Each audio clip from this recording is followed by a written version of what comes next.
You know, I don't know what to call this, ladies and gentlemen. Trauma, drama, rama. Uh, Trauma, let's see, Trump, trauma, drama. You know, it used to be a time I can come here and sit in this chair and actually talk about something besides what the president is tweeting and are saying.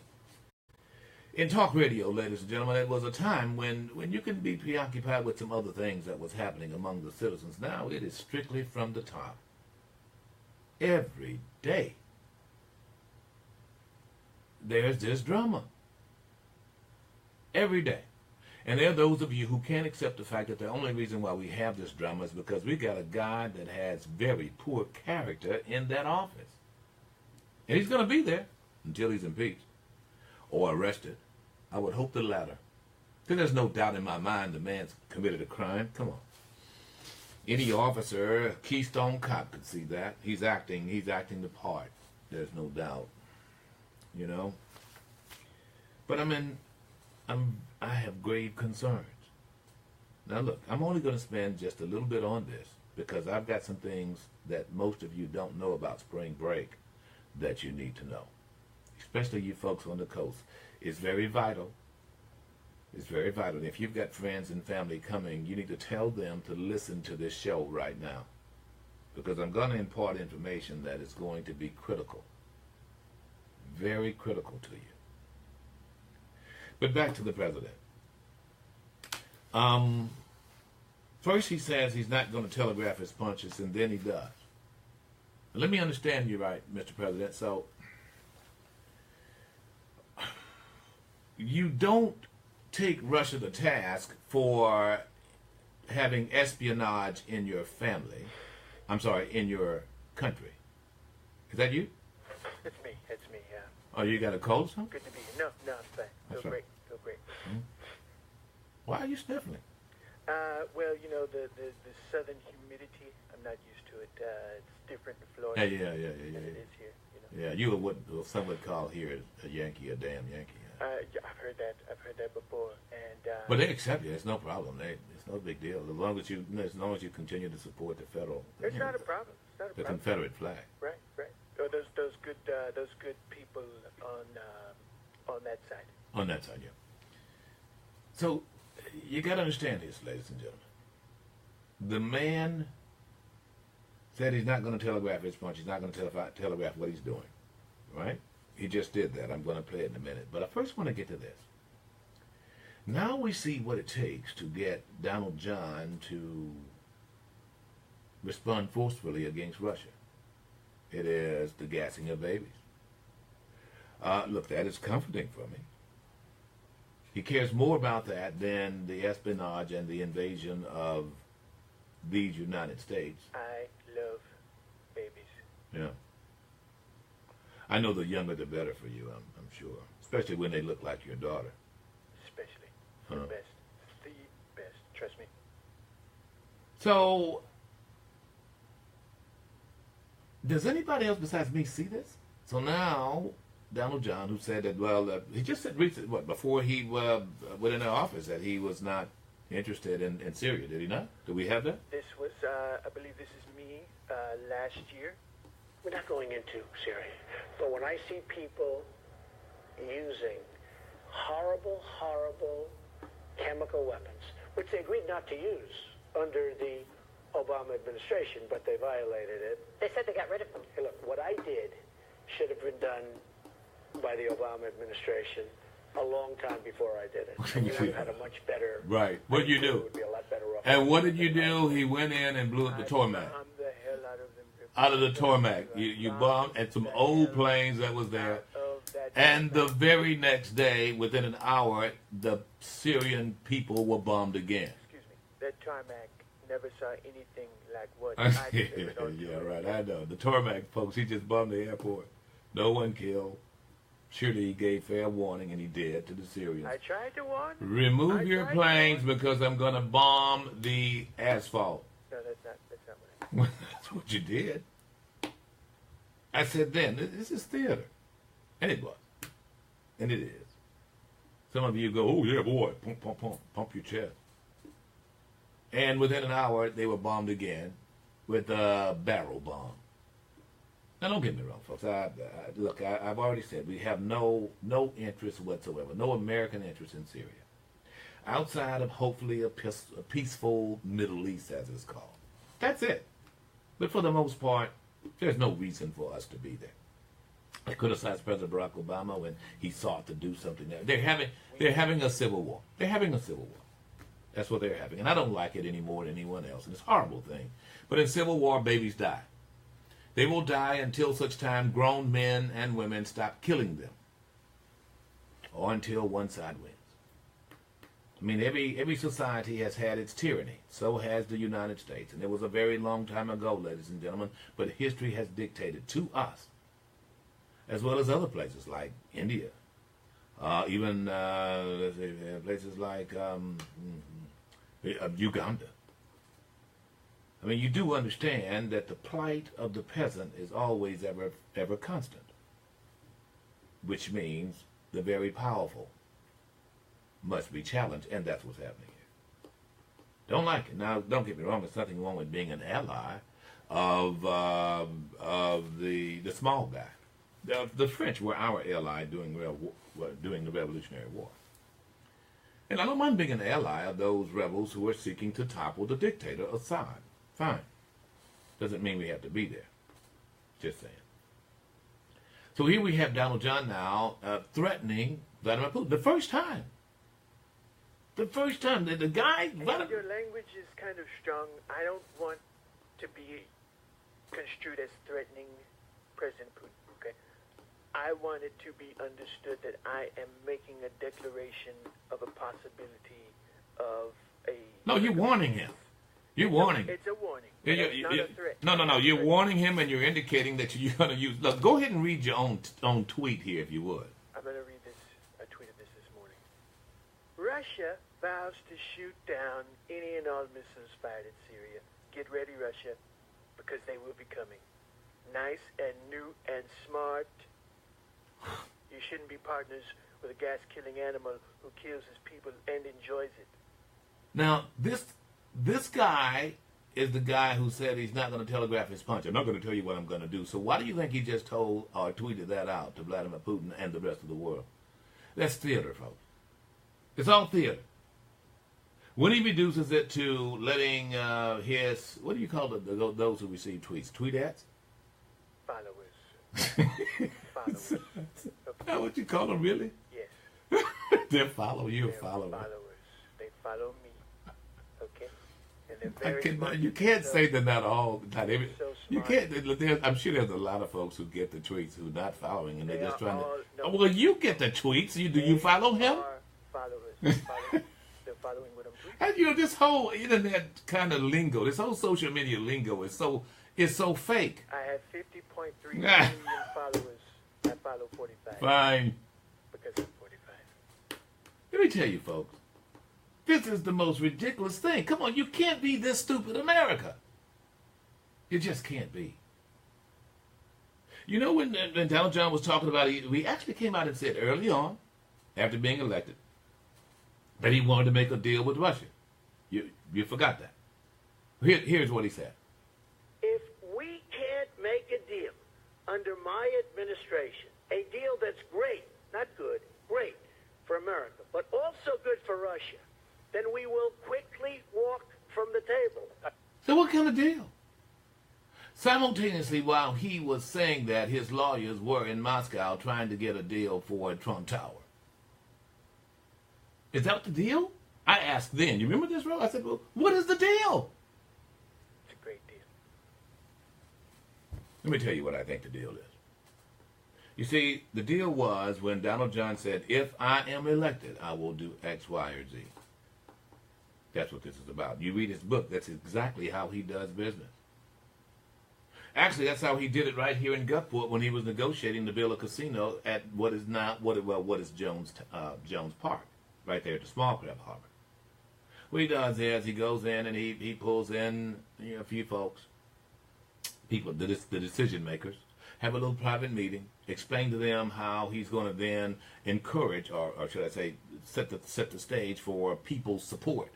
Because that's what he wants. He wants to be seen as the guy who comes in and saves everybody and gives jobs.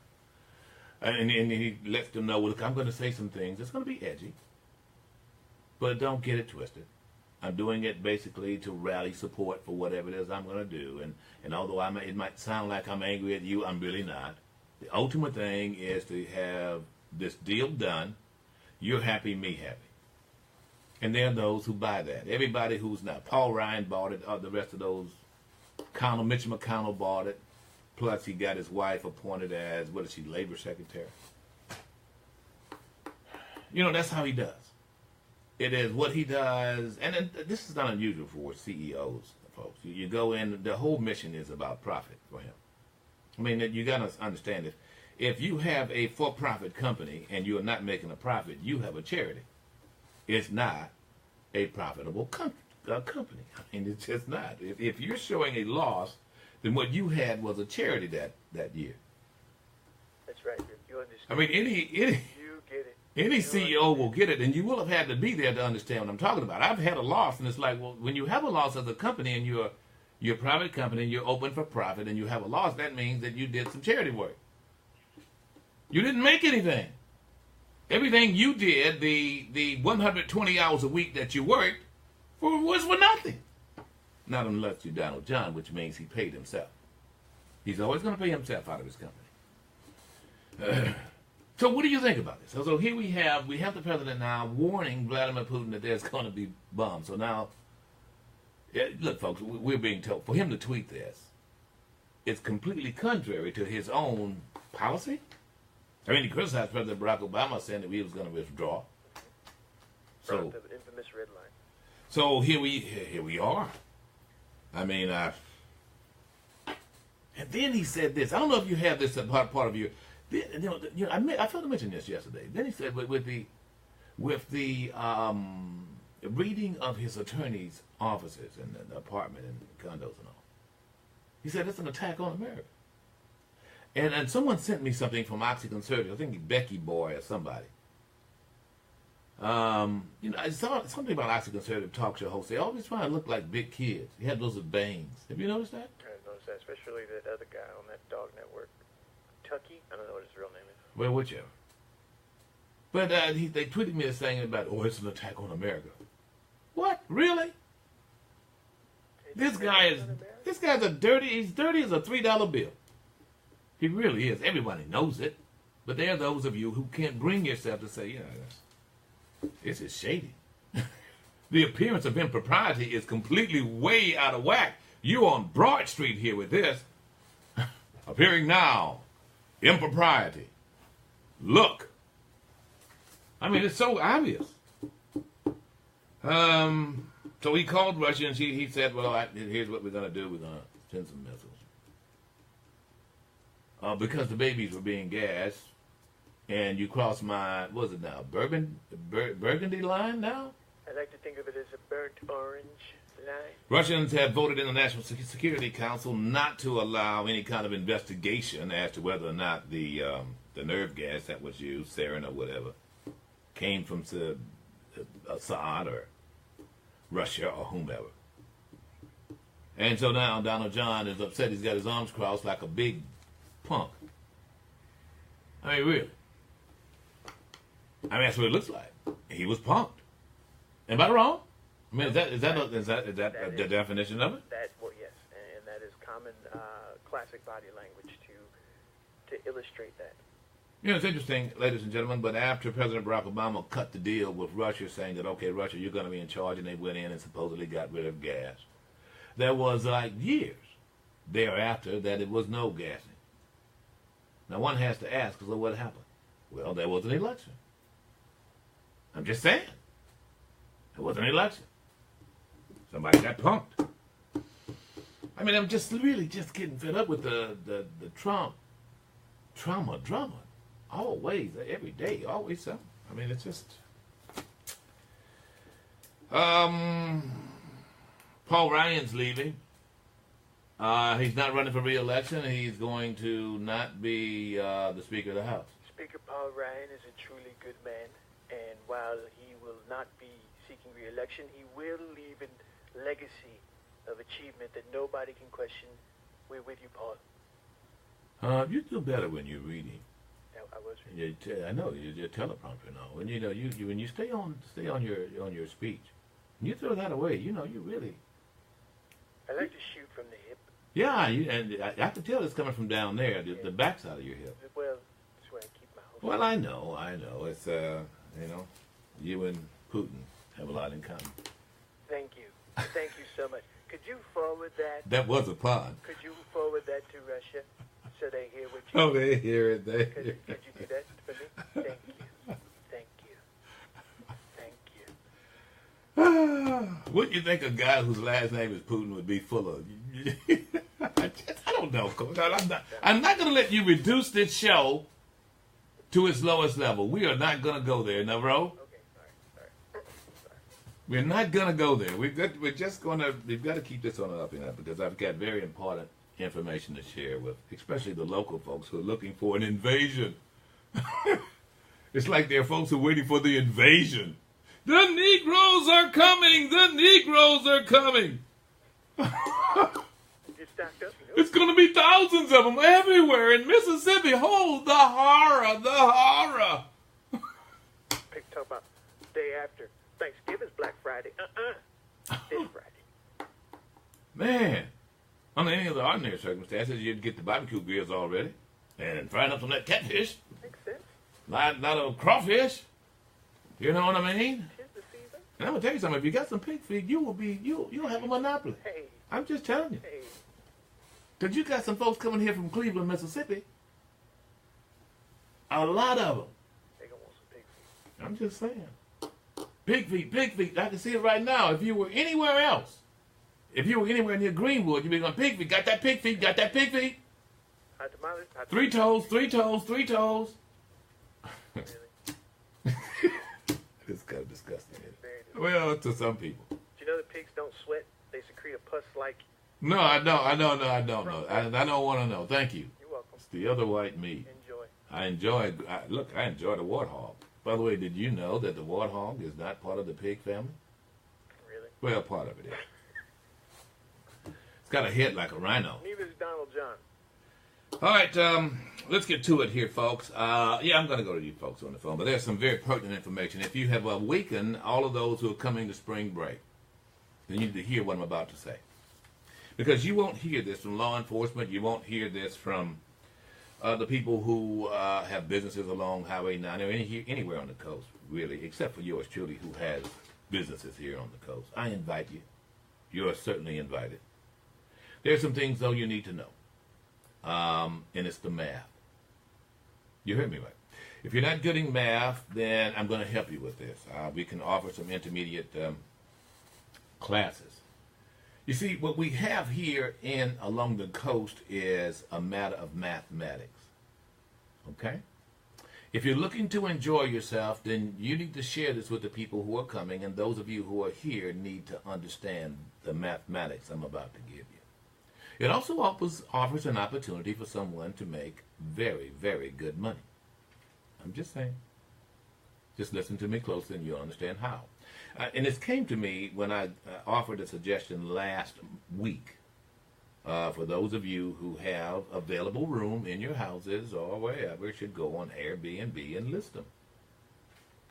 Now, be careful doing that, I'm going to tell you, because theoretically you're supposed to pay state tax and so forth. But, I mean, you can go through those rigors. It doesn't take that long to do that. The rigors of going on Airbnb and registering your room, your trailer, or a tent in some cases. However, you know, some cities and along the coast, you must as well register as well and actually pay and collect state tax. But when you're on Airbnb, and there's a lot of those students who are going on Airbnb, then they're able to see your property and you're able to cut a deal with people who are seeking to come here because the place is just about booked up, if not all the way booked up. But it offers an opportunity for some of you who have room to be able to rent. Literally, a room. Just be careful who you rent to. You know, Airbnb will do some qualifications, but for the most part, it's up to you to evaluate that individual. And some of you really called me and emailed me and told me how much you appreciate that suggestion. And whether you act on it or not is up to you. Whether you're able to do it or not is up to you. But what I'm about to share with you is something that everyone who's coming here needs to know, and what you need to know if you are a tax-paying citizen here, and that's this. This is about traffic. It really is. Now, there are some individuals who feel it's about race. Can't change that. They're bigots. There's no doubt. But this is about traffic and logistics. And when I say logistics, I'm talking about the amount of room and mileage along Highway 90. You and I know, ladies and gentlemen, who have been going to spring break since, well, I guess since 2000. Actually, 1999 is when the first one had hit. You and I know that the kids don't come here to go on the beach. You won't have a whole bunch of kids just hanging out in the sand. I mean, the lion's share of the kids come here basically to wear their swimsuits on the side of the beach. They don't want to get it wet, except for sweat. Well, am I wrong? No, you're not wrong. Especially when it comes to the ladies, they don't want to mess that hair up. And we have an incredible boardwalk, and so basically that's what this is all about. It's about young people meeting young people. It's a socialization. It's real socializing, not social media, ladies and gentlemen. And so what you have is interaction, up and down. But for the most part, ladies and gentlemen, it's only taking place between Cowan Road and Kivet. Cowan Road is in Gulfport. One more street and you're in Biloxi, going east. And Kivet is, well, it's just right there in front of the Beau Rivage, for the most part. Those are the areas that will be more affected, should I say. And typically that's because those arteries are there. You've got the I-10 connection there at the Beau Rivage, just to the west of Kivet, right? And then you've got the interstate that ties into Cowan Road 605. So that is the loop that's already established by law enforcement, and they know it very well. If there's going to be venting, then they're going to vent people all the way up to I-10. It's about 10, 12 miles. That's exactly right. No, I can tell you exactly how many miles it is, without a doubt. It's 9.6 miles. 9.6 miles from Cowan Road to Kivet Street. It is right at 8 miles from DeBees Road to Kivet Street. DeBees Road is the dividing road between Biloxi and Gulfport. Now, DeBees Road does not, I repeat, does not go to I-10. So that road's going to be blocked off. It's going to be blocked off. So the major arteries is going to be Cowan Road 605 and the I-110 in loop there at the Beau Rivage, just to the other side of Kivet Street. So what you're looking at is 9.6 miles. Now listen to me closely, because here's where the math comes in. 9.6 miles, right? There are 5,280 feet in a mile. Write it down. 5,280 feet in a mile, right? So if you convert the miles to feet from Cowan Road to Kivet, you're looking at 50,688 feet. And don't get confused by the big numbers. Just keep in mind I'm converting it to feet. That's not the most important thing. I'm just letting you know how I will arrive at where I'm going to arrive. You got 9.6 miles. That is 50,680 feet. The average car is 15.4 feet long. If you divide 15.4 feet into 50,688, it comes out to 3,379 cars. In other words, Highway 90 will be a parking lot at 3,379 cars. If in fact, and by the way, this is something police know and that I'm sharing with you. If in fact, ladies and gentlemen, you're traveling at 9 miles an hour at Cowan Road, it will take you an entire hour to get to Kivet Street, when ordinarily it wouldn't take you more than 20 minutes. However, you won't be traveling at 9 miles an hour. I'll tell you why. Because you're going to have 3,379 cars on Highway 90. And they will be directed by law enforcement. Some of the people will be stopping and parking and the like. You know the drill. Which means you won't be traveling at 9 miles an hour. You will probably be traveling at somewhere around let's just say 4.5 miles an hour, which means it's now going to take you 2 hours. It's going to take you 2 hours to get from Cowan Road to the Beau Rivage. Now, some of you might feel that's okay. It's okay. Now, if you think that you want to cruise along, it's okay. But if you're in a car that is really bad on gas, you might ought to fill up. Your car's still running now. Got to keep that in mind.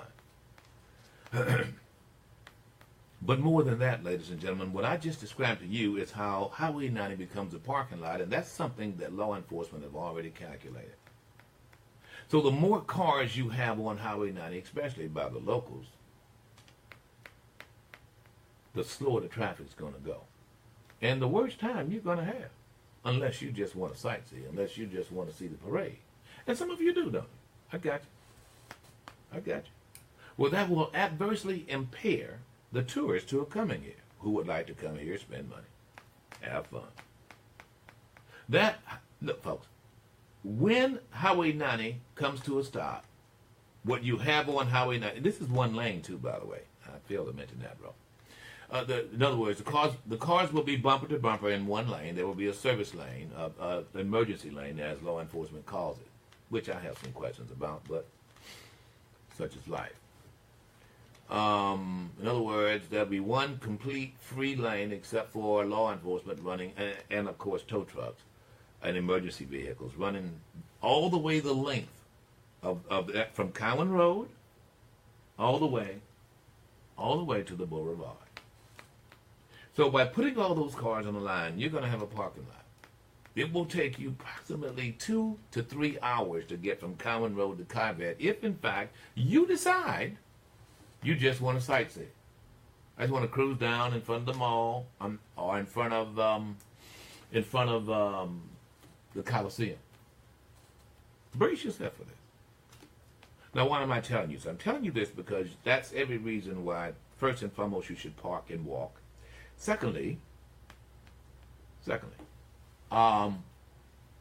if in fact you are part of that parade, and you want to make a few bucks while you're going, there's going to be a lot of people walking. Be careful with this. But I don't doubt that those people would like to have a ride. Now, I know that some law enforcement are looking at me going, oh, Rip, no. Well, I'm just going to tell you. There'll be some folks that might just be able to benefit from all this, because there'll be people walking from Cowan Road to the Coliseum. And that distance, by the way, ladies and gentlemen, I know because I've run it, is right at 3.5 miles. I have run from Cowan Road to the Coliseum. Good run, too, by the way. You should try it. Very scenic. Of course, you'll have a lot of people on it. I might be out on my bicycle on this one. Now, why am I telling you this? I'm telling you this especially for you good God-fearing local individuals, because you can't sit up and say, okay, then, well, I'm glad they're coming and this is a wonderful thing, and not do your part. Your part is simple. Not make it worse. Highway 90 will become a parking lot. Law enforcement knows that. Now, it is for you to contemplate how you can avoid making it worse. Many of those who come here as tourists do park where there's parking. How many parking spaces are there on Highway 90 between Cowan and Caveat, Whitlaw? We have yet to confirm how many. Well, that's a finite number. Just go and check the highway department on in Biloxi. There is a finite number there. I mean, there's within, I think it's within 1,000 in the 26 miles of beach. If there's one thing that the builders of Highway 90 did wrong, it was create 26 miles of beach and no parking spaces. I think the reason why they didn't was because there were those who figured that that was private property, and they didn't want to have people having access to that beach. I mean, nowhere else do you see this, actually. Unless it is private property. How do you have a public beach and only have 500 spaces? I think at one time when spring break first started, it was about 532 spaces along a 26-mile beach. Now maybe that's increased since Katrina.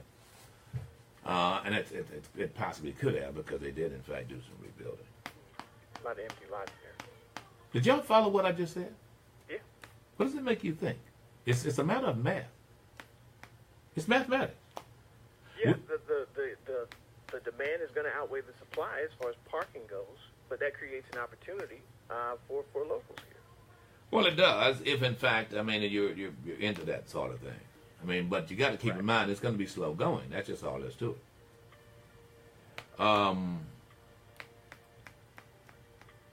But it offers an opportunity for those who have some parking places off of Highway 90. I'm just saying, you don't necessarily have to be along Highway 90. It's just that you have to provide a little bit of marketing to say where people could park and ride. Park the car, ride to the beach. I mean, it makes good sense to me. You know, if someone really had some creativity, and here's where the money part comes. If you're anywhere near some of the tributaries, let's just say you're off of in D'Iberville, or you're somewhere near Common Road, and you've got nice pieces of property. That's the place to go. Okay, park here, ride to the beach. I mean, really. Because what's going to happen is you're going to find that many of those individuals during venting, like somewhere around, I'm going to say around 11, 12, between 11 and 3 o'clock, the law enforcement is going to start venting, which means they're just going to move traffic. They're going to direct traffic to Highway 90, and there's going to be a loop from Highway 90 and going up the loop there in Biloxi. And if you want to come back, you have to come back down Cowan. And that, too, can become a parking lot. That's the time when some ingenious individual who wants to work his butt off will then, ladies and gentlemen, put up a sign that says park and ride. That's how it works. Hang on, more information. We'll be back. The Jackson Advocate newspaper has been the voice of black Mississippians since 1938. The Jackson Advocate wants to come into your home each week and keep you informed of local, state, national, and world events. To subscribe today, call 601. It doesn't want me to finish. Every time I do this, it just doesn't want me to finish. It wants me to stay live.